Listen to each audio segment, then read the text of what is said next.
માન્ય ભરૂચના સાંસદશ્રી દ્વારા ચૈતર વસાવાએ 75 લાખ રૂપિયાની માંગણી કરી તોડ કરી એવો આક્ષેપ કર્યો હતો અને આ રજૂઆત કલેક્ટરશ્રીએ અમને કરી છે એવી વાત હતી। ત્યારે જિલ્લાના વડા અમારા કલેક્ટર સાહેબને અમે મળવા માટે આવ્યા અને કલેક્ટર સાહેબે આપ સૌના હાજરીમાં ખુલાસો કર્યો કે આ તદ્દન વાત ખોટી છે।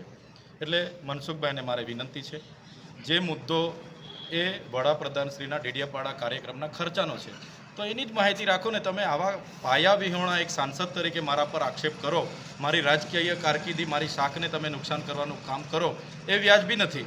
આજે કલેક્ટર સાહેબે નિડરતાથી ખુલાસો આપ્યો અને કહી દીધું કે આ તદ્દન પાયા વિહોણી ખોટી વાત છે। એટલે મનસુખભાઈ ફરી આવું વાર અમારા પર પાયા વિહોણા આક્ષેપ નહીં કરે, નહીં તો અમે લીગલી કાર્યવાહી એમના પર કરાવીશું। મનસુખભાઈનું નિવેદન બી છે કે વારંવાર એક જ મુદ્દો લઈને કેમ તમે ઉછળો છો?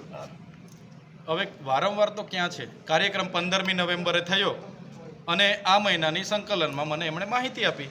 હવે જનતાના પૈસાના કાર્યક્રમ થયા તો અમે જનતાની સમક્ષ મૂક્યું છે। એમાં મનસુખભાઈને પેટમાં કેમ દુખે? મનરેગા કૌભાંડનો મેં ઉજાગર કર્યો ત્યારે એમને પેટમાં દુખ્યું, નલ સે જલ કૌભાંડની મેં વાત કરી ત્યારે એમને પેટમાં દુખે છે, અને જ્યારે આજે આ ખર્ચાઓના માટે મેં માહિતી માગી ત્યારે પેટમાં દુખે છે। એટલે મને લાગે છે આ કોન્ટ્રાક્ટરો એમના જ છે, એટલા માટે એ ખોટી પાયા વિહોણી અમારા પર વાતો મૂકે છે।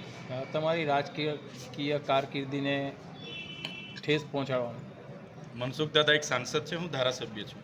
કોઈ પણ એવી ગંભીર રજૂઆતો હશે એમણે મને ધ્યાન પર મૂકવું જોઈએ। ડાયરેક્ટ પ્રેસ કોન્ફરન્સ કરીને 75 લાખ રૂપિયાની ચૈતર વસાવાએ તોડ કરી જેવી જે આક્ષેપ કરી છે એ ખૂબ જ ગંભીર બાબત છે। મારી શાખ અને મારી રાજકીય કારકિર્દી પર ખૂબ મોટું નુકસાન આનાથી થઈ રહ્યું છે। આરએનબીના જે અધિકારી છે મોદી સાહેબનું પણ નામ છે। હા, એમણે માર્ગ અને મકાન વિભાગના કાર્યપાલક ઇજનેરશ્રીનું નામ લીધું છે, પણ કલેક્ટરશ્રીએ હમણાં જ તમારી રૂબરૂમાં ખુલાસો કર્યો કે બિલકુલ પાયા વિહોણી અને ખોટી વાત મનસુખભાઈએ કરી છે।